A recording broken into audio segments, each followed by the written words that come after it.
अस्सलाम वालेकुम। दिन भर की ताज़ा खबरों, तज्जियों और जायज़ों के साथ मैं हूं जन्नत जमशेद और मैं हूं ज़ेशान बशीर। नाज़रीन, इंतखाबी सरगर्मियों का आगाज़ हो चुका है। इंतखाबी शेड्यूल जारी होने के बाद हल्का बंदियों पर एतराज़ नहीं उठाया जा सकता। सुप्रीम कोर्ट ऑफ पाकिस्तान ने आम इंतखाबात में ताख़ीर के तमाम दरवाजे बंद कर दिए हैं। सुप्रीम कोर्ट ने हल्का बंदी तब्दील करने का बलूचिस्तान हाई कोर्ट का फैसला कल अदम करार दे दिया। सुप्रीम कोर्ट ने 3 रुकनी बेंच ने जस्टिस सरदार तारिक मसूद की सरबराही में कोयटा की 2 सूबाई नशिस्तों पर हल्का बंदियों के खिलाफ दरखास्त पर बलूचिस्तान हाई कोर्ट का फैसला कल अदम करार दिया है।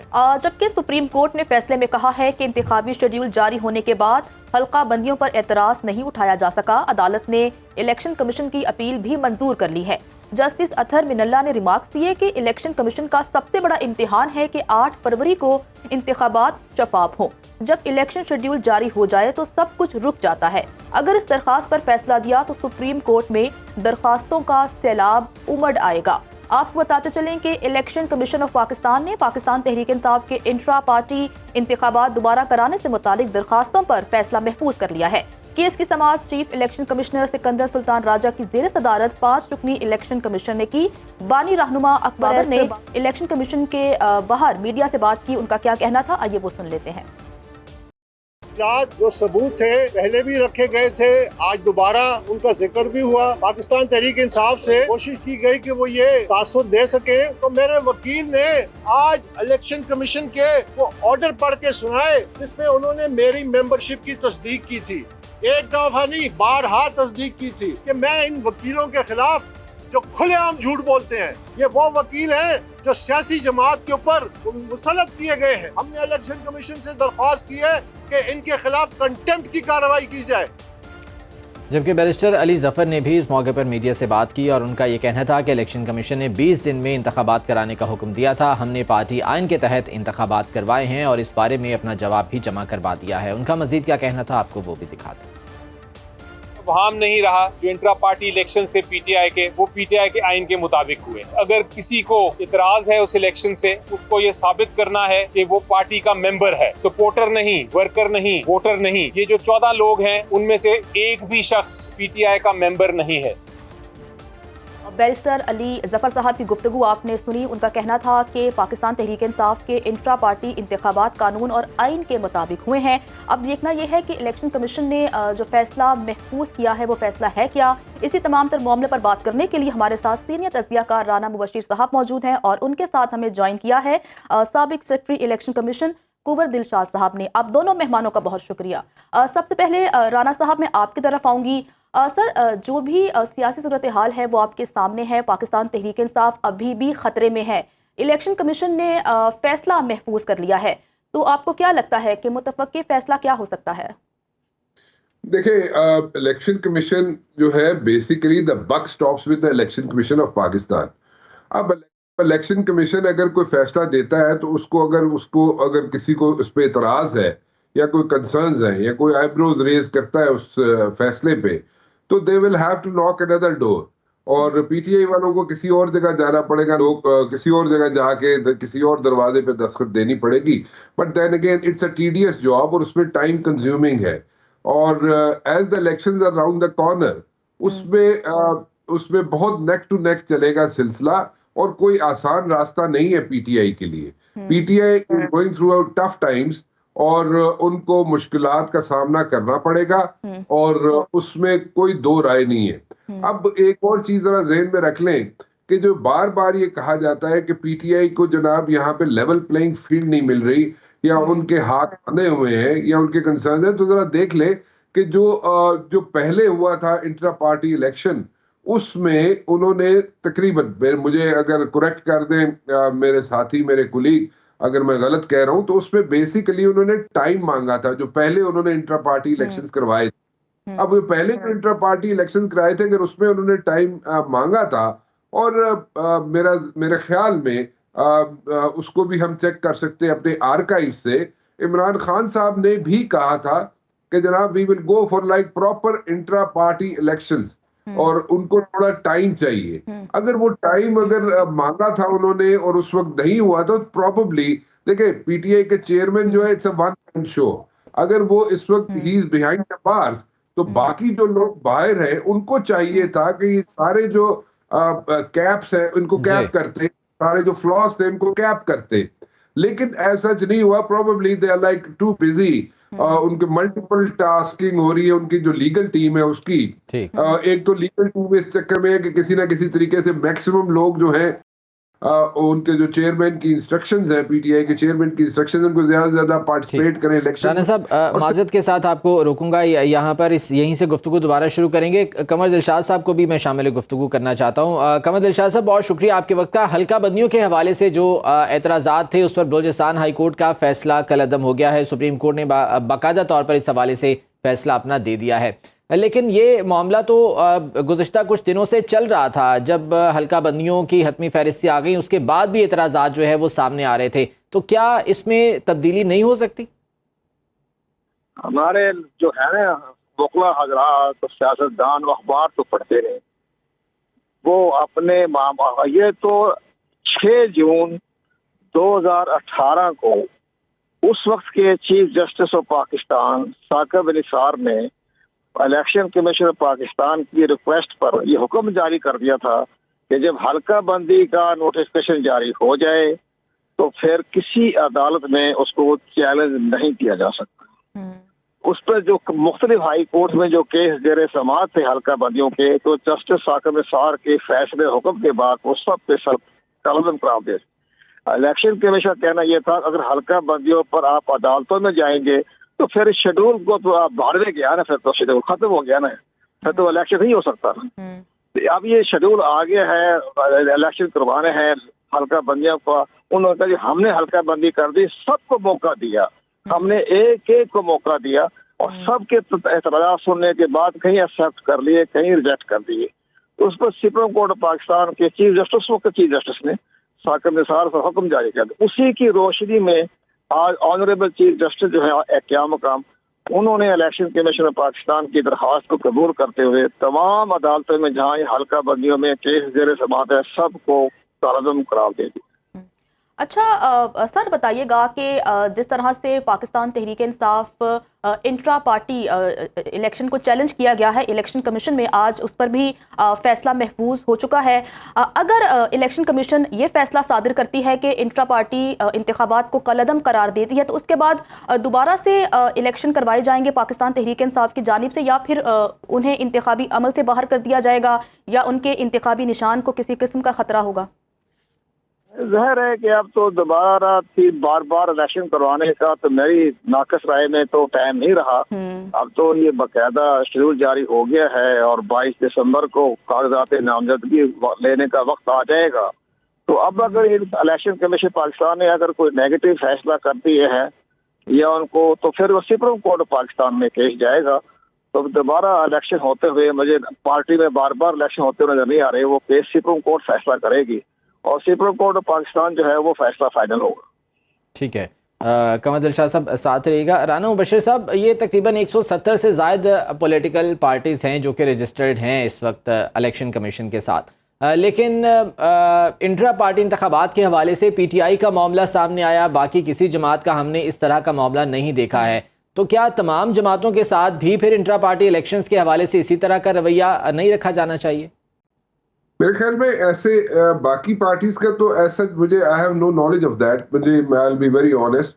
लेकिन यहाँ पे अगर जरा पीटीआई के बारे में अगर हम देखें तो पीछे चले जाएं, जैसे मैंने अभी पहले जिक्र किया, तो आपको नजर आएगा कि जो पहले इंट्रा पार्टी इलेक्शंस हुए थे पीटीआई के, उसमें उन्होंने टाइम मांगा था और उन्होंने कहा था, और ये रिकॉर्ड पे है, और ये रिकॉर्ड जो है इसको आर्काइव से पुल किया जा सकता है। और पीटीआई के चेयरमैन ने खुद कहा था कि इसमें जनाब हम दोबारा इंटर पार्टी इलेक्शंस करवाएंगे, और वो अगर वो सारी चीजें मौजूद हैं, और उस वक्त इनके लॉयर्स डिफरेंट थे जो प्ली कर रहे थे इनका केस इंटर पार्टी इलेक्शन का इलेक्शन कमीशन के अंदर, सो उन्होंने ये सारी चीजें ऑन रिकॉर्ड में है। और अगर वो उन चीजों को सामने रखा जाए तो अगर राजा सिकंदर सुल्तान को फैसला अगर महफूज ना भी करे, सुना भी दे, तो बात वही है, बात इसी तरह ही है कि जनाब जाना पड़ेगा ultimately supreme court of Pakistan में। सो मैं फिर वही बात रिपीट करूंगा कि it's going to be neck to neck. It's बहुत टफ टाइम है पीटीआई के लिए, और ये जो इश्यूज थे इनको एड्रेस करना पहले जरूरी था। मैं समझता हूं कि ठीक है, उनको पीटीआई के पास इस वक्त मुश्किलात हैं, प्रॉब्लम्स हैं, लेकिन उनकी लीगल टीम को चाहिए था कि वो पहले इन चीजों को एड्रेस करते, ताकि किसी भी जगह पे, किसी भी पॉइंट पे कोई फिंगर रेज ना हो सकती या कोई ऑब्जेक्ट ना कर सकता, चाहे इलेक्शन कमीशन हो चाहे कोई और हो। तो क्योंकि इस वक्त तो एक एक जो स्टेप है उन्हें फूंक फूंक के रखना पड़ता है पीटीआई को। तो अगर ये ऐसे कर लेते तो मेरे ख्याल में उनके लिए मुश्किलात ना होती। सब जिस तरह से आप कह रहे हैं कि इस वक्त बहुत कम है, नेक टू नेक है चीज़ें, लेकिन अगर पीटीआई के अगेंस्ट आ जाता है इलेक्शन कमीशन से इस फैसला, तो फिर मुमकिना जो इम्कानात हैं वो ये होंगे क्या कि पीटीआई को इस इंतखाबी अमल से बाहर ही रखा जाएगा? फिर देखें, मैं ये नहीं चाहूंगा और कोई भी नहीं चाहेगा, कोई पॉलिटिकल लीडर, कोई पॉलिटिकल पार्टी नहीं चाहेगी, मैं भी नहीं चाहूंगा ये कि पीटीआई को इलेक्शन से बाहर रखा जाए। अगर आप पीटीआई को इलेक्शन से बाहर रखेंगे ना तो क्वेश्चंस रेज होंगे, तो जो यहाँ पे क्रेडिबिलिटी है इलेक्शंस की उसमें क्वेश्चंस रेज हो जाएंगे। सो आई पर्सनली थिंक कि जहाँ पे 170 जमातें हैं उनके अंदर भी कोई ना कोई फ्लॉज होंगे इंटर पार्टी इलेक्शंस के, जहाँ पे उनको थोड़ा सा एज मिल रहा है, इस वक्त पीटीआई को भी थोड़ा सा एज दे दिया जाए, तो उसमें कोई मुज़ायका नहीं है। तो अगर आप पीटीआई को थोड़ा एज दे देंगे और पीटीआई पार्टिसिपेट करेगी इलेक्शन में, तो क्रेडिबिलिटी पे कोई क्वेश्चन नहीं उठेगा, कोई उसमें उंगली नहीं उठेगी। तो अगर आप टोटली कंप्लीटली इलेक्शन से ही बाहर कर दें पीटीआई को जस्ट फॉर वन रीजन के जनाब उन्होंने इंट्रा पार्टी इलेक्शन नहीं ठीक कराए, तो वो मेरे ख्याल में फिर एक इशू बना जाएगा और आइंदा आने वाली जो हुकूमत होगी उसके लिए एक प्रॉब्लम होगी। और वो प्रॉब्लम जो है वो आपको भी पता है, मुझे भी पता है कि हमारी पॉलिटिकल सिचुएशन जो है दैट इज वेरी ट्रिकी।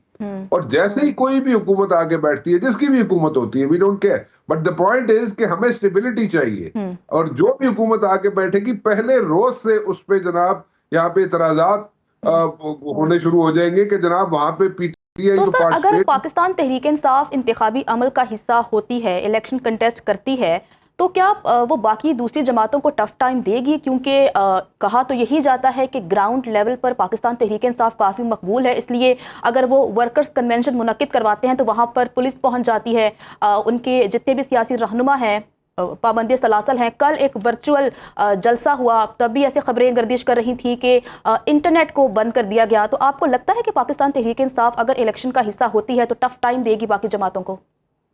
जहां तक मसला है कि tough time, yes, PTI tough time दे सकती है और सबको दे सकती है, सारी पॉलिटिकल पार्टीज को दे सकती है tough time. But the point is, यहाँ पे एक चीज जरा ज़हन में रखे, जो लोग जो अरेस्ट हो रहे हैं, मैं सबकी बात नहीं कर रहा, I am not talking across the board, PTI की बात करो। कुछ लोग ऐसे हैं जिनके ऊपर केसेस हैं, लेकिन कुछ लोग ऐसे हैं जिन पर नए केसेस बन रहे हैं। So we have to differentiate.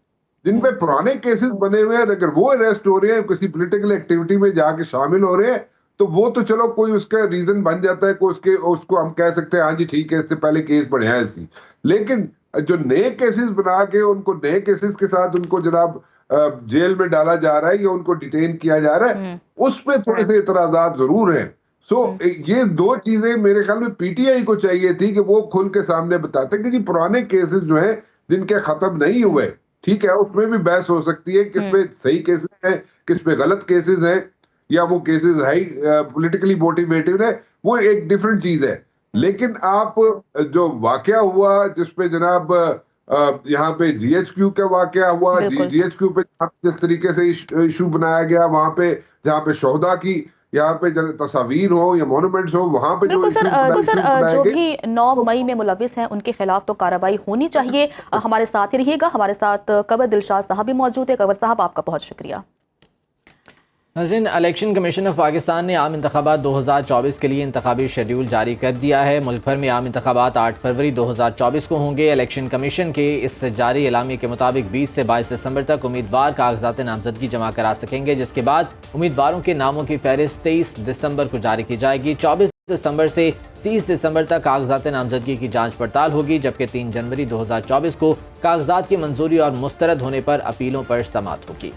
जबकि 10 जनवरी 2024 को अपीलों पर अपीलेट अथॉरिटी के फैसलों का आखिरी रोज होगा, जबकि एलामिया के मुताबिक 11 जनवरी 2024 को उम्मीदवारों की नजरसानी फहरिस्त जारी की जाएगी। 12 जनवरी 2024 को कागजात नामजदगी वापस लेने की आखिरी तारीख होगी। इसी तरह 13 जनवरी 2024 को उम्मीदवारों को इंतखाबी निशान अलॉट होंगे, जबकि पोलिंग डे 8 फरवरी 2024 बरोज जुमेरात को होगी।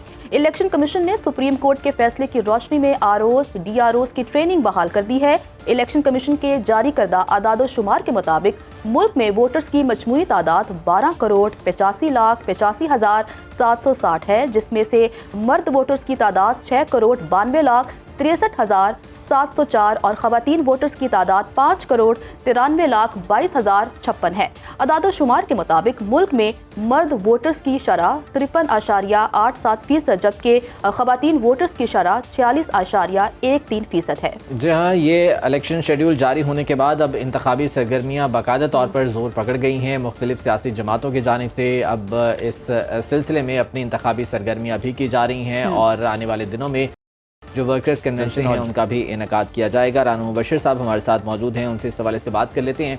राना मुबशिर साहब, मुख्तलिफ सियासी जमातें इस इलेक्शन शेड्यूल के आने के बाद अब अपनी इंतखाबी सरगर्मियाँ तेज़ कर रही हैं। पाकिस्तान पीपल्स पार्टी तो खैर काफ़ी दिनों से वर्कर्स कन्वेंशन भी कर रही है, केपी में वर्कर्स कन्वेंशन किए, उसके बाद जो इस्तेकामी पाकिस्तान पार्टी है उसने भी 2-3 जलसे कर लिए हैं, लेकिन हमें इस वक्त मुस्लिम लीग नून दिखाई देती है। वो ड्राइंग रूम की सियासत से बाहर नहीं आ रही है। वो पार्लिमानी बोर्ड्स के इजलास हो रहे हैं, अभी तक बाकायदा तौर पर वो किसी किस्म की कोई बाकायदा कैंपेन दिखाई नहीं दे रही हमें उनकी जानिब से। इसकी क्या वजह है?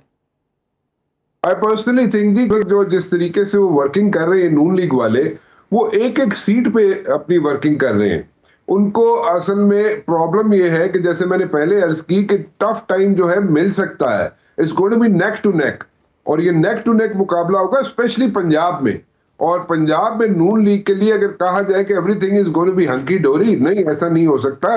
सो वो बड़ी एहतियात से चल रहे हैं। आपने देखा अभी आपके पास खबरें आती हैं कि जनाब वो एक एक कैंडिडेट को पर्सनली मियां मोहम्मद नवाज शरीफ साहब हो या मरियम बीबी हो, वो जनाब एक एक कैंडिडेट को इंट्रोड्यूस कर रहे हैं, और इंट्रोड्यूस करने के बाद फिर असेसमेंट की जाती है उसकी कि यहाँ वाकई ही is going to win the election या नहीं, या वहां पे कोई और उस कॉन्स्टिट्यूएंसी में उस हल्के में कोई और बेहतर कैंडिडेट मिल सकता है या नहीं।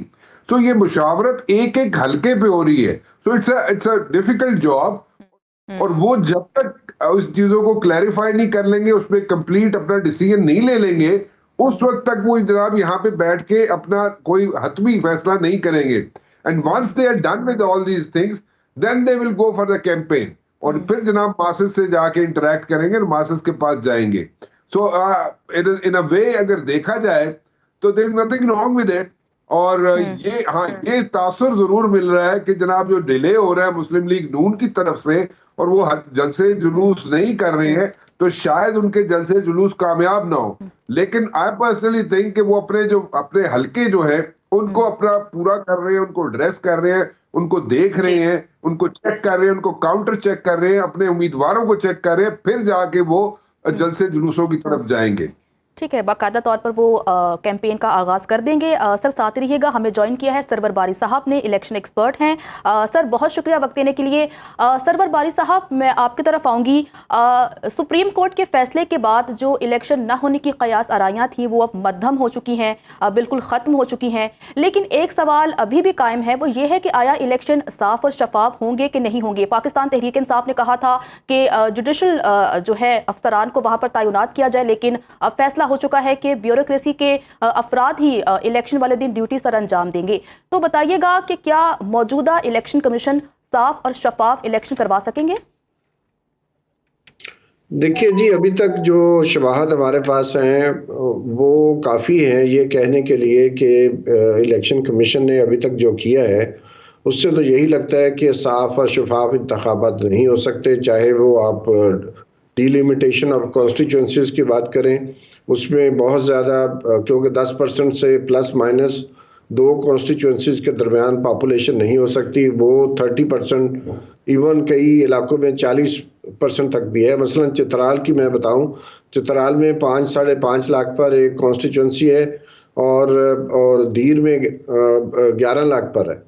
तो बिल्कुल नेबरिंग डिस्ट्रिक्ट है, उसी तरह का टेरेन है, और इसी तरह और बहुत सारे इलाके हैं जहां पर पंजाब के अंदर भी ऐसा ही है।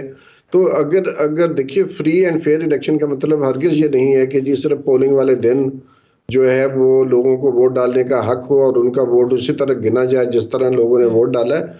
ये सारा जो इंतखाबी अमल है जिसको हम प्रोसेस कहते हैं, उसके साथ हर जो कदम है उसके ऊपर कुछ कानूनी तकाजे हैं जो इलेक्शन कमीशन ने और केयर टेकर गवर्नमेंट ने पूरे करने होते हैं। तो हमारी नज़र में अभी तक देखिए लाखों लोग हमने काउंट किया है, 16 मिलियन जो पाकिस्तान की एलिजिबल पॉपुलेशन है वो इलेक्टोरल रोल पे नहीं है। 5 लाख से ज्यादा अफराद जो हैं जिनको नहीं होना चाहिए इलेक्टोरल रोल पर, यानी कि बहुत सारे लोग जो वफात पा चुके हैं वो अभी तक इलेक्टोरल रोल के ऊपर मौजूद हैं। तो उनको कोई वोट भी डाल सकता है, उनका वोट भी कोई आके डाल सकता है। तो दूसरी बात यह है कि जो डीलिमिटेशन जो जिस तरह इन्होंने की है उससे बहुत सारी खदशात हैं और वो साबित भी हो चुके हैं। बलूचिस्तान हाई कोर्ट ने डिसीजन दिया जिसको आज सुप्रीम कोर्ट ने रिजेक्ट कर दिया है कि बहुत सारे इलाकों में, यहाँ आपके पिंडी में हुआ है, इसके अलावा चकवाल और तलागंग में हुआ है, कसूर में हुआ है कि बहुत सारे जो रवायती तौर पर जो इलाके उन कॉन्स्टिट्यूंसीज में थे वहाँ से निकालकर कहीं और डाल दिए गए। जैसे हाफिजाबाद की म्यूनसिपैलिटी का एरिया जो है, जो तकरीबन 3.5 लाख वोटों पर मुश्तमिल है, उसको उठाकर गुजरांवाले में डालने की क्या ज़रूरत थी। और ये जो जैरी बैंडरिंग जिसको कहते हैं, और जैरी बैंडरिंग के ज़रिए और वोटों की रजिस्ट्रेशन जिस तरह हुई है, उससे ये शक पड़ना लोगों का जायज़ है कि जो जैरी बैंडरिंग है या जिस तरह ये चीज़ें की गई हैं उससे किसी पार्टी को नुकसान हो सकता है, किसी पार्टी को फ़ायदा हो सकता है। एक बात ये है। दूसरी बात ये है कि जिस तरह ये डीसीज और जो इंतज़ामिया के अफसरान को डीआरओ, आरओ और एआरओ लगाया गया है, देखिए डीसी ने क्योंकि पाकिस्तान में काफ़ी अरसे से दहशतगर्दी जो है बढ़ती जा रही है और इंतज़ामिया का बहुत बड़ा किरदार होता है पुलिस का और इंतज़ामिया का कि वो सिक्योरिटी फराहम करे, एडमिनिस्ट्रेटिव मामला पर अपनी तवज्जो मरकूज़ करे। तो जो डीसी साहबान हैं जो डीआरओ बन गए हैं, बहुत सारे डीआरओज़ के बारे में ये भी है कि उनके रिश्तेदार इलेक्शन लड़ रहे हैं। ये भी है कि वो MPO 3 के तहत ऑर्डर्स निकालते हैं, जैसे लाहौर की मिसाल है और बहुत सारे और शहरों की मिसाल है। तो बहुत सारी जो पकड़ धकड़ PTI के लोगों की हो रही है उसमें ये जो DCs हैं वो इन्वॉल्व हैं और वही जो जाके DRO लगेंगे जो पेपर्स की नॉमिनेशन पेपर्स। सिर्फ यही तहफ़्फ़ुज़ात नहीं हैं, और भी बहुत से रिजर्वेशंस जो है वो सामने आ रहे हैं। यहाँ तक कि जो दीगर जमातें हैं, पाकिस्तान पीपल्स पार्टी, वो भी यहाँ पर ये बात करती दिखाई देती है कि लेवल प्लेइंग फील्ड नहीं मिल रही। और जब एक ऐसा तासुर आ रहा हो कि किसी एक पार्टी को फेवरेट करार दिया जा रहा है, तो ऐसे में तो फिर इलेक्शन कमीशन के लिए और ज़्यादा चैलेंजिंग सूरत हाल हो जाती है। बिल्कुल सही फरमा रहे हैं कि ये तो मैं एक जनरल बात कर रहा हूँ, लेकिन अगर आप सूबाई सतह पर जाएं, चूँकि पाकिस्तान एक फेडरेशन है, तो किसी सूबे में किसी पार्टी को जो नारवा सलूक किया जा रहा है और किसी और सूबे में उसी पार्टी को बड़ी हमायत हासिल है, तो साफ लग रहा है कि जो केयर टेकर गवर्नमेंट जिस तरह माजी में होती थी उतनी शफाफ और न्यूट्रल हमें नज़र नहीं आ रही, क्योंकि इतनी जिस तरह के पॉलिसी डिसीजन ले रहे हैं, इन्वेस्टमेंट के बारे में है, निजकारी के बारे में है, इसके अलावा बहुत सारे डिसीजंस ले रही है गवर्नमेंट हमारी जो वो नहीं ले सकती, क्योंकि केयर टेकर गवर्नमेंट पहली बात तो ये है कि केयर टेकर गवर्नमेंट का टेन्योर खत्म हो चुका है। किसी अदलिया ने उनकी एक्सटेंशन को जो है लेजिटिमाइज नहीं किया अभी तक, तो इसलिए वो तो इलेजिटिमेट केयर टेकर सेटअप है। तो जाहिर है जो इलेजिटिमेट लोग होते हैं, जो लोग समझते हैं कि वो कानूनी तौर पर जायज नहीं है, फिर उनसे आप जो मर्जी काम करवा लें। तो मैं समझता हूँ ये सारा बिल्कुल अगर वो करना चाहते हैं, हम भी चाहते हैं इलेक्शन आप यही कह रहे हैं कि जो सूरत हाल नजर आ रही है, इलेक्शन कमीशन साफ और शफाफ इंतखाबात नहीं करवा सकेगा। साथ रहिएगा। राना साहब, मैं आपकी तरफ आऊंगी। Chairman Pakistan Peoples Party Bilawal Bhutto Zardari ने कुछ देर पहले मीडिया से बात कर कहा कि अगर पीपल्स पार्टी को लेवल प्लेइंग फील्ड मिलती है तो वो सरप्राइज देगी। वो सरप्राइज क्या होगा और वो किस लेवल प्लेइंग फील्ड की बात कर रहे हैं? लेकिन level playing field, to be very honest, सबके लिए लेवल प्लेइंग फील्ड ये है कि पिंडी का 4 नंबर गेट जो है वहां पे उनकी रिसाई हो। खैर 4 नंबर का भी नंबर अब चेंज हो गया, उस गेट का भी नंबर तो खैर, लेकिन एनीवेज जिसको रसाई मिल जाए, जिसको वहां से नॉड मिल जाए, वो कहते हैं जी साड़ी लेवल प्लेइंग फील्ड बन गई। तो वो लेवल प्लेइंग फील्ड यही होती है और क्या होती है। तो इसमें one should be very honest about it, इसमें कोई दो राय नहीं है। सेकेंडली यहाँ पे बात हो रही थी इन्वेस्टमेंट की, और जो अभी का केयर टेकर सेटअप है वो इन्वेस्टमेंट के जो मसले मसाइल है उनको हल कर रहा है, और जो कि कहा जा रहा है कि गलत है। आई पर्सनली थिंक कि SIFC जो है उसके अंदर लिखा हुआ है कि कोई भी हुकूमत आए, कोई भी हुकूमत जाए, उससे कोई फर्क नहीं पड़ेगा 2035 तक, और जिसने इन्वेस्टमेंट करनी है वो इन्वेस्टमेंट करे। सो इस इन्वेस्टमेंट को जो है इससे परे रख लिया जाए पॉलिटिक्स से। तो मेरे ख्याल में जितने MOU साइन हो चुके हैं अभी UAE से, या और जो मालिक हैं जो लाइन में लगे हुए हैं करने के लिए आपके साथ एग्रीमेंट्स या MOU साइन करने के लिए बैठे हुए हैं, उनके लिए थोड़ा सा गलत पैगाम जाता है। मेरे ख्याल में we should like abstain from this. हाँ, ब्यूरोक्रेसी की जो बात है, जो ब्यूरोक्रेसी की बात हो रही है यहाँ पे कि ब्यूरोक्रेसी जो इलेक्शंस कराएगी उसमें क्वेश्चंस रेज होंगे, बिल्कुल होंगे रेज, इसमें कोई शक नहीं। ब्यूरोक्रेसी का देखें, सिंपल सी बात है, अभी 2-3 माह नहीं गुजरे, बुजदार की हुकूमत थी पंजाब में, यहाँ पे इतने स्कैंडल्स आए, इतने स्कैम्स आए, आपने डिस्कस किए कि वहां पे ब्यूरोक्रेट्स कितने कितने पैसे दे के वहां पे अपने लिए। जहाँ बिल्कुल उस वक्त भी तहफ़्फ़ुज़ात सामने आए थे, एतराज़ात थे, और अब भी एतराज़ात सामने आ सकते हैं। बहुत शुक्रिया आपके वक्त का। राना मुबशर साहब सीनियर तज्ज़ियाकार हमारे साथ मौजूद थे। सरवर बारी साहब इलेक्शन एक्सपर्ट, वो भी हमारे साथ मौजूद थे और इस बारे में गुफ्तगू कर रहे थे। वापस आएंगे एक ब्रेक के बाद, साथ रहिएगा। ब्रेक के बाद आपको दिन भर में वेलकम कहते हैं। कराची से खबर देते हैं, जहां पर कराची के इलाके मच्छर कॉलोनी में इमारत सिलेंडर धमाके से गिर गई। सिलेंडर धमाके में 3 जान की बाजी हार गए, जबकि इमारत गिरने से 17 अफराद जख्मी हो गए हैं। पुलिस जराये के मुताबिक धमाका गैस लीकेज की वजह से हुआ। धमाके इमारत के नीचे सिलेंडर्स की दुकान में हुए और रेस्क्यू ने ऑपरेशन के बाद जाए वकुआ को क्लियर कर दिया है। जी हाँ, इमदादी कार्रवाइयाँ वहाँ पर जारी हैं। क्या सूरत हाल है ये जान लेते हैं शामिर खान से, जो commander search and urban rescue team के साथ मौजूद हैं। शामिर, बताइएगा रेस्क्यू कार्रवाइयों की क्या सूरत हाल है अब तक? जी बिल्कुल, इस वक्त हम मौजूद हैं मच्छर कॉलोनी के इलाके में, जहां पे अब से कुछ ही घंटों कबल एक अफसोसनाक वाक़या हुआ। गैस सिलेंडर की दुकान थी जिसमें धमाके के नतीजे में 3 अफराद जाँ भाग, जबकि 17 के करीब जो है ज़ख्मी हो गए हैं। रेस्क्यू ऑपरेशन में किन मुश्किलात का सामना रहा, ये तमाम तफसीलात हमारे साथ मौजूद हैं। सर्च एंड अर्बन टीम के जो इंचार्ज हैं हुमायूं खान साहब। हुमायूं साहब, बताइएगा। ये यकीनन ब्लास्ट हुआ है, क्या ये बाद में इन्वेस्टिगेशन इदारे बताएंगे, लेकिन ये है कि ये जब ज़मीन बोस हो गए तो यहाँ से तकरीबन 17 से 20 लोगों को हमने रिकवर किया, जिसमें 3 की एक्सपायरी की इत्तला है और 17 जख्मी हुए। शवाहिद जमा किए जाएंगे, जो बम डिस्पोजल स्क्वाड है उसकी भी एक रिपोर्ट मुरतब की जाएगी, मालूम किया जाएगा इस वाक़े में किसी किस्म कोई दहशतगर्दी का अंसर है या नहीं। ताहम अब रेस्क्यू ऑपरेशन को मुकम्मल कर लिया गया है, मलबे को हटाने का काम ताहाल जारी है, लेकिन किसी भी शख्स के अंदर मलबे में मौजूदगी की इत्तला अब मौजूद नहीं। जी, इसी बारे में बात करने के लिए हमारे साथ मौजूद हैं डॉक्टर आबिद शेख साहब, जो कि डायरेक्टर ऑपरेशंस हैं रेस्क्यू 1122 कराची के। डॉक्टर साहब, बहुत शुक्रिया आपके वक्त का। ये जो वाक़या पेश आया है माड़ीपुर मच्छर कॉलोनी में, इमारत गिरी है, सबसे पहले तो ये बताइएगा कि इसमें रिस्पॉन्ड टाइम क्या था, जो कि इमारत के मलबे से भी लोगों को निकाला जाना था, तो इसके लिए खासी जो है वो मशीनरी भी दरकार थी, तो क्या मशीनरी वहाँ पर पहुँच पाई वक्त पे? बहुत शुक्रिया जी, मुझे आपने अपने प्रोग्राम में लिया। एक्चुअली तकरीबन करीब 12:30 ये कॉल हमें रेस्क्यू 1122 के कमांड एंड कंट्रोल पे रिसीव हुई, और जो फर्स्ट रेस्पॉन्स था 12 मिनट में था। हमारी पहली टीम वहाँ पर पहुंची, और ना सिर्फ टीम्स पहुंची लेकिन उसके साथ साथ एम्बुलेंसेज भी वहाँ पर डिप्लॉय होकर वहाँ पर अवेलेबल थी।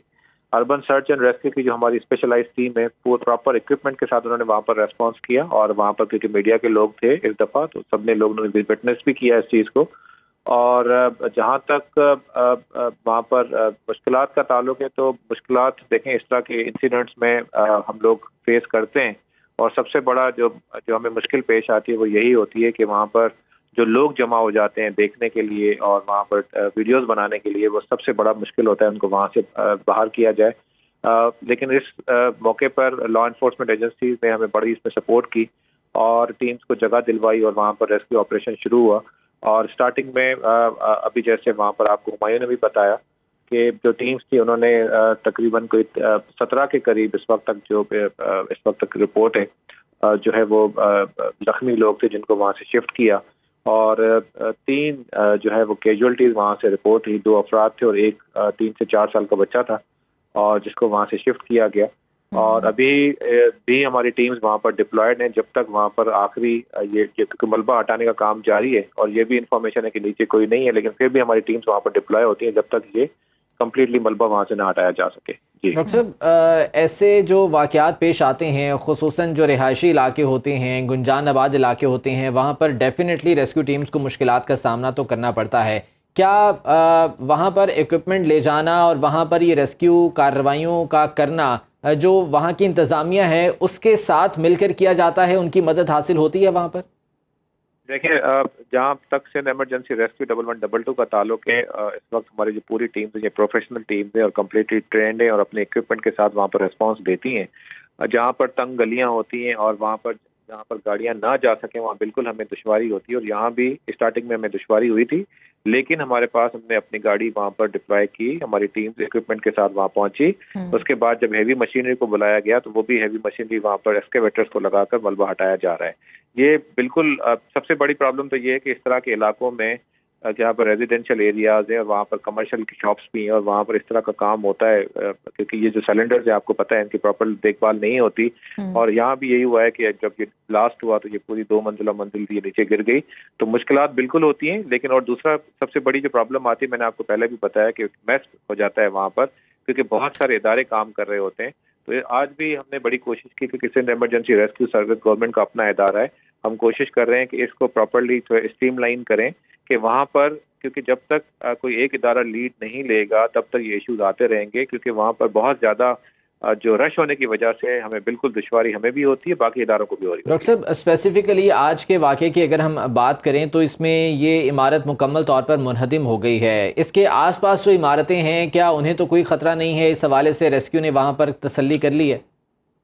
देखिए, वहाँ पर जहाँ ये बिल्डिंग जो इस वक्त कोलैप्स हुई है उसके बराबर में लेफ्ट और राइट दोनों जगहों पे बिल्डिंग है, छोटे छोटे प्लॉट्स जहाँ पर कायम हुए हुए हैं। वहाँ पर जो उसकी राइट साइड की बिल्डिंग थी वहाँ पर उनके जो 2 पिलर्स थे उनको वो उन्होंने डैमेज बिल्कुल हुए हैं। जहाँ तक अब बिल्डिंग के ताल्लुक है तो वो बिल्कुल जो रेलेवेंट इदारे जो उनको अप्रूवल देते हैं वो जाकर उसकी देख लेंगे कि क्या वहाँ पर वो बिल्डिंग्स काबिले इस्तेमाल है या नहीं है, लेकिन उस पर उनका हल्का फुल्का डैमेज ज़रूर हुआ है। ठीक है। और ये जो आपके पास डेफिनेटली ट्रेंड वर्कर्स होते हैं जो कि काम करते हैं और अपनी जान हथेली पर रखकर दूसरे लोगों को जो है वो बचाते हैं, उन्हें भी हम खराज तहसीन पेश करते हैं। तो उन्हें इस हवाले से जो है वो किस तरह से किया जाता है, अकामोडेट किया जाता है, किस तरह से उन्हें आगे लेकर चला जाता है? देखें, जहाँ तक ऑपरेशंस की बात है तो हमारा सिर्फ स्टाफ वहाँ पर नहीं होता, वहाँ पर सीनियर स्टाफ भी डिप्लॉयड होता है। मैं खुद भी वहाँ पर जो साइट पे खुद भी अवेलेबल था, और कंटिन्यूस हम कोशिश करते हैं कि इनको जगह दी जाए प्रॉपर्ली काम, क्योंकि जाहिर बात है जैसे आपने खुद भी कहा प्रोफेशनल लोग हैं और प्रोफेशनल तरीके से काम कर रहे होते हैं। तो हमारी कोशिश भी यही होती है, क्योंकि जो मेन ऑब्जेक्टिव हमारी सर्विस का ये वो लाइफ सेविंग, तो हमारा पूरा स्टाफ इसी बात पे ट्रेन है कि जितना जल्दी हो सके हम लोगों की जान बचा सके वहाँ से। ठीक है, बहुत शुक्रिया आपके वक्त का। डॉक्टर आबिद शेख साहब, डायरेक्टर ऑपरेशंस 1112 कराची, हमारे साथ मौजूद थे। माड़ीपुर में ये अफसोसनाक वाक़या पेश आया जिसके बारे में वो हमें आगाह कर रहे थे। नाजरीन, आगे बढ़ते हैं और अब लाहौर से एक अफसोसनाक खबर है वो शेयर करते हैं कि लाहौर के थाना बागबानपुरा के इलाके पाकिस्तान मिनट में शादी हॉल के बाहर मेहंदी की तकरीब से वापस घर जाने वाले खानदान पर फायरिंग से 4 अफराद जान की बाजी हार गए। पुलिस ने दहशतगर्दी की दफात के तहत मुकदमा दर्ज कर लिया है। पुलिस ने नामजद मुलजिम सलमान इकबाल के खिलाफ मुकदमा दर्ज है। मुकदमा मकतूलीन के रिश्तेदार फारूक की मुद्दत में दर्ज किया गया है। मकतूलीन में अब्दुल्ला, महबूब, किरण और तैयबा शामिल हैं जो फैसलाबाद के रिहायशी थे, और पुलिस के मुताबिक मकतूलीन की मैयतें फैसलाबाद रवाना कर दी गई हैं। पुलिस ज़राए के मुताबिक कातिल सलमान इकबाल इस खानदान का साबिक दामाद है। निगरान वज़ीर आला पंजाब ने भी नोटिस ले लिया है और IG पंजाब से रिपोर्ट तलब कर ली है। जी हाँ, इसी वाक़े के हवाले से मज़ीद तफसीलात भी हम जानेंगे अपने नुमाइंदे मिर्ज़ा रमज़ान बेग से। रमज़ान बेग, बताइएगा अब तक क्या इस वाक़े में हक़ाइक़ सामने आए हैं? जो पुलिस की इन्वेस्टिगेशंस हैं वो कहाँ तक पहुँची हैं? मिर्जा रमज़ान बेग से बात करेंगे और तमाम तर डिटेल्स लेंगे, लेकिन पुलिस इस तमाम तर मामले की तहकीकात कर रही है क्योंकि निगरान वज़ीर आला पंजाब मोहसिन नकवी ने भी नोटिस ले लिया था और IG से रिपोर्ट तलब कर ली थी। ये अफसोसनाक वाक़या है कि इसी तरह दिन दिहाड़े किसी को कत्ल कर देना। बात करते हैं, हमारे साथ हमारे नुमाइंदे कैसर इफ्तिखार मौजूद हैं। कैसर, कहिएगा कि मुकदमा दर्ज हो चुका है, अब तक गिरफ्तारी के लिए पुलिस ने क्या किया है? जी बिल्कुल, ये मुकदमा तो दर्ज हो गया। IG पंजाब ने भी नोटिस ले लिया, निगरान वज़ीर आला मोहसिन नकवी ने भी नोटिस ले लिया क्योंकि मुलजिम जो था वो साबका शौहर भी था और ये लोग जो फैमिली जो है ये दूसरे शहर फैसलाबाद से यहाँ पर अपने भाई जो महबूब है, जो किरण का बाप महबूब है, वो अपने भाई के बेटे की शादी पे यहाँ पर आया था, जिसके दौरान ये सारा वाक़या पेश आया और जिसमें 4 अफराद जो है वो फायरिंग से जो है जाँ बाग हुए मौका पर और बाकी जो 3 अफराद थे वो जख्मी हुए। अभी तक जो है वो पुलिस जो है जो मुलजिम है उसको गिरफ्तार करने में मुकम्मल तौर पर नाकाम है और इस पे जो सारे फॉरेंसिक के सारी चीज़ें जो वहाँ पर मौका से भी मौजूद जो थी वो भी इकट्ठी कर ली गई। CCTV भी जो है वो एक वहाँ से कलेक्ट किया गया। DIG इन्वेस्टिगेशन इमरान किशोर से हमारी बात हुई, उस आज उन्होंने ये कहा कि हम जो मुलजिम है उसकी गिरफ्तारी के लिए छापे मार रहे हैं और बहुत जल्द जो है वो मुलजिम जो है वो कटहरे के अंदर होगा और उसके बाद फर्दर जो इन्वेस्टिगेशन सामने आएगी। पुलिस की तफ्तीश में मालूम हो सका कि सलमान इकबाल ने कत्ल क्यों किया, वजूहात मालूम हो सकी? जी बिल्कुल जन्नत, पहले भी हम अपने नाज़रीन को बता चुके हैं कि जो किरण नामी खातून थी इसकी पहले सलमान से शादी हुई थी जिसकी 2 साल कबल जो है वो तलाक हो गई थी और इसको यही रंजिश थी कि वालिदैन ने मिलकर इसकी जो है वो तलाक करवाई थी। तलाक के बाद ये लोग जब अपने कज़न की शादी पे किरण अपनी फैमिली के साथ यहाँ पर बागबानपुरा में जो आए और आने के बाद जब ये निकलने लगे वहाँ से शादी के घर वाले शादी हॉल से, तो देखा जा सकता है CCTV में कि गाड़ी के बिल्कुल पास आकर उसने जो है वो पिस्टल के साथ जो है वो फायर किए। पहले ब्रेस्ट खोला, फिर बाद में वो फायर करता रहा। उसके बाद फिर उसने बड़ी तसल्ली के साथ किरण को गाड़ी में से निकाला और उसे ठोकरे मारता रहा अपने पाँव के साथ। उसके बाद फिर फायरिंग की और मौका पर जो है वो किरण और किरण का बाप महबूब, उसका भाई और उसकी बहन जो तैयबा थी 20 साल, वो मौका पर जाँ बाग हुए, जबकि उसकी वालदा 55 साल वालदा और 5 साल बच्ची मनाहल और एक और खातून जो है वो जख्मी हालत में फिर उनको फौरी तौर पर जो है वो हॉस्पिटल में मुंतकिल किया गया था, जबकि डेड बॉडीज को मुर्दाखाना में मुंतकिल करके पोस्टमार्टम के लिए वहाँ पर रखा गया था। यही उसको रंजिश थी कि ये तलाक क्यों करवाई गई और फर्दर जो चीज़ें हैं वो इन्वेस्टिगेशन में अभी कबल अज़ वक्त होंगी कहना, क्योंकि मुलजिम जब गिरफ्तार होगा उसके बाद जो इन्वेस्टिगेशन। कैसर, ये बताइएगा कि इस FIR में नामजद मुलजिम सलमान ही है सिर्फ एक, या इसके अलावा और भी लोग शामिल हैं, और ये FIR में कौन कौन सी दफात लगाई गई हैं? जी FIR में फिलहाल तो 324 है, 302 है और 37 है जिसके तहत और 427 की दफात जो है वो इसमें शामिल की गई हैं। सलमान नामी जो मुलज़म है वो नामजद है। बाकी जो 3 अफराद के हवाले से CCTV में भी देखा जा सकता है कि उसके साथ कुछ लोग जो है वो साइडों पर खड़े थे और जो फिर बाद में मौका से फरार भी हुए, उनको नामजद तो नहीं किया जा सका अभी तक, लेकिन टोटल जो है वो 3 नामालूम और एक जो था सलमान जो मरकजी मुलज़म है उसको नामजद किया गया है। और टोटल जो शाखसाना इस सारी फायरिंग का, इस सारे वकूए का जो दर्द एक अंदरनाक वाक़या पेश आया बागबानपुरा के इलाके में, इसकी जो बुनियादी जो बात थी वो यही थी कि उसको रंजिश थी कि शादी के बाद तलाक क्यों करवाई गई और वो अपनी बीवी के साथ जो इन्वेस्टिगेशन उनके रिश्तेदारों से पता की। तो अभी इसकी इन्वेस्टिगेशंस होंगी तो उसके बाद फिर तमाम तर मामला खुलेगा। बहुत शुक्रिया कैसर इफ्तिखार हमारे साथ मौजूद थे और इस बारे में तफसीलात से आगाह कर रहे थे। कराची में सरकारी कीमतों से ज्यादा पर मुर्गी का गोश्त फरोख्त होने, गैर जरूरी जुर्मानों और गिरफ्तारियों के खिलाफ पोल्ट्री शॉप, रिटेलर्स और होलसेल एसोसिएशन ने हड़ताल का ऐलान कर रखा है। मजीद बात कर लेते हैं अपने नुमाइंदे हबीब खान से। हबीब, कहिएगा क्या सूरत हाल है, क्या मामला है ये? बिल्कुल, देखें कराची शहर में आज तमाम तर जो मुर्गी की दुकानें हैं वो उनको बंद रखा गया है और बंद रखने की वजह यह है कि कराची में आज पोल्ट्री एसोसिएशन की जानिब से हड़ताल की कॉल की गई थी और उसको तमाम तर जो इस वक्त कराची में मुर्गी फरोश हैं उनकी जानिब से उसको फॉलो किया जा रहा है। क्या वजूहत हैं इस हड़ताल की, बात कर लेते हैं। हमारे साथ पोल्ट्री एसोसिएशन के साउथ जोन के जो प्रेसिडेंट हैं मलिक ज़रीफ इस वक्त मौजूद हैं। सर, हमारे तो 2 ही मुतालबात है, एक तो ये कमिश्नर और मुख्तियारकार जो जुर्माने भारी डाल रहे हैं और एक अरसा दराज से, और पहले हमारी जो तलब है रसद की बुनियाद पे डिमांड एंड सप्लाई पे लिस्ट आती थी, वो जब लिस्ट उन्होंने ख़त्म कर दी वो हमारी लिस्ट बहाल की जाए और दूसरा ये जुर्माने और जो रोज़ छापे लगाते हैं, लोगों को लेके जाते हैं। एक 10 मुर्गी वाला दुकानदार 10 मुर्गियां बेचता है तो वो उसको भी 10-20 हज़ार का जुर्माना डालते हैं। इस वजह से हम एहतजाज कर रहे हैं। बिल्कुल जी, देखें ये पोल्ट्री एसोसिएशन का ये मौक़िफ़ है कि जो इस वक्त डेयरी वाले हैं उनके साथ बैठ के कीमतों का फार्मूला तय करें और कराची में जो दुकानदार हैं उनको तंग ना किया जाए। जी हबीब खान हमें इस बारे में तफसीलात से आगाह कर रहे थे। इसी पर मजीद बात करेंगे। हमारे साथ मौजूद हैं सदर जनूबी region wholesale poultry association Malik Zarif sahab. बहुत शुक्रिया मलिक ज़रीफ साहब आपके वक्त का। ये बताएगा कि पोल्ट्री एसोसिएशन के इस वक्त मुतालिबात क्या हैं, कौन से ऐसे मसाइल हैं जो कि अभी तक हल तलब है? अस्सलाम वालेकुम। मसाइल की बात तो मसाइल तो बहुत सारे हैं, हमारे पूरे मुल्क में मसाइल हैं, लेकिन अभी जो हमारा मसला है पोल्ट्री का, ये तकरीबन 2006 से ये चलता आ रहा है। 2006 से हमारी लिस्ट जो है ना डेली की बुनियाद पे जो निकलती थी 2006 से पहले, उसके बाद इन्होंने ये इख्तियार किसी और को दिए, लेकिन वो भी जाली इख्तियार है। उनके पास जो है ना कोई हुकूमत की तरफ से नहीं है आर्डर के आप जो ना जुर्माने करो।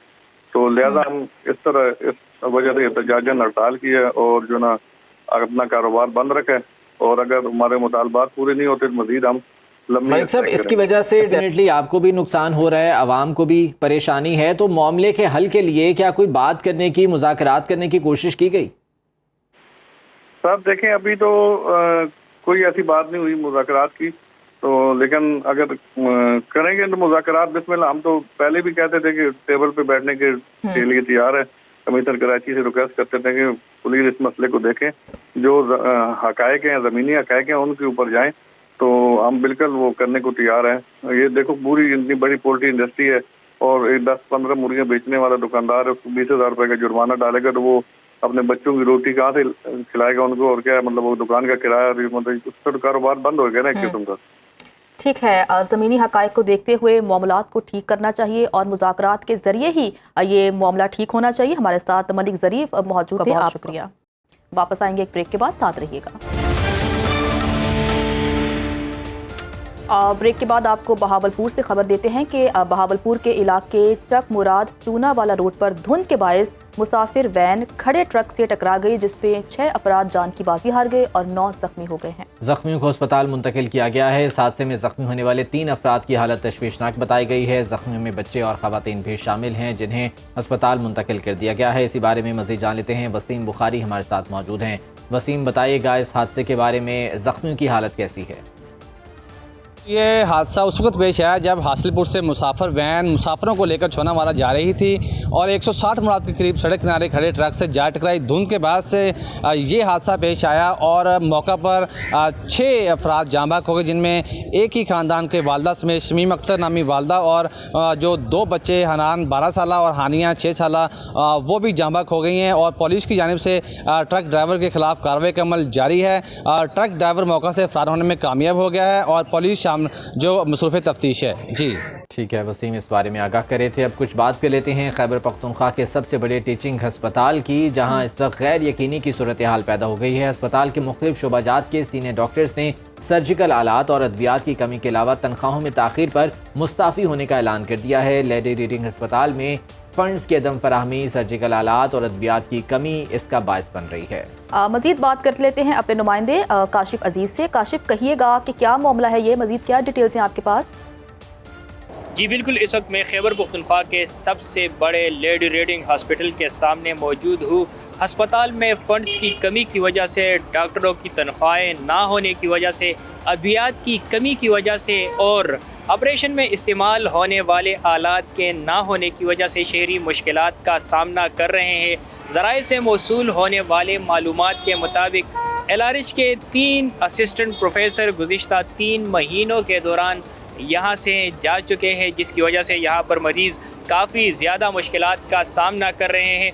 जबकि इसके साथ सेहत कार्ड ना होने की वजह से भी काफ़ी ज़्यादा गरीब लोग जो है वो मुश्किलात का सामना कर रहे हैं। और अस्पताल इंतज़ामिया और तर्जुमान के मुताबिक जो डॉक्टर्स गए हैं उनकी जगह नए डॉक्टर्स को जल्द जो है यहाँ पर मुंतकिल किया जाएगा। यहाँ उनकी जो जॉब है वो लग जाएगी और जो ज़रूरत है, जो कमी है डॉक्टरों की, वो जल्द अज जल्द पूरी किया जाएगी। काशिफ अजीज़, आपका बहुत शुक्रिया। डॉक्टर्स की अदम दस्तयाबी की वजह से मरीजों को किन मुश्किलात का सामना है, उन्हीं की ज़बानी जान लेते हैं। बस इधर तो अब अभी सेहत कार्ड बंद है भाई, गरीब लोग बहुत परेशान है। और एंजियोग्राफी में मेरे 4 या 3 लाख रुपए लगी गए, मैं कहाँ से लाऊं, मैं माजूर बनूं।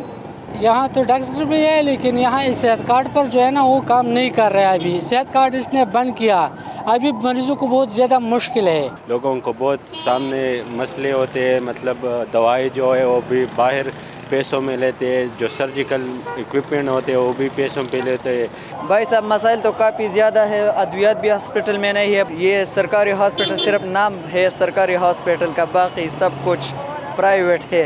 डॉक्टर्स भी नहीं है, डॉक्टरों की तनख्वाहें भी बंद किए, आवाम को जो है ना बहुत मुश्किलात का सामना कर रहे हैं। तो हुकूमत से ये दरख्वास्त है कि डॉक्टरों की तनख्वाहें बहाल किया जाए और मरीजों को जो है ना दवाई मिल जाए। अवाम की मुश्किलात आपने जाने की कोशिश करेंगे आने वाले प्रोग्राम्स में, इस हवाले से मज़ीद बात कर सकें और जान सकें कि ये मसाइल हल हुए हैं या नहीं। आज के प्रोग्राम से इतना ही, खुदा हाफिज़।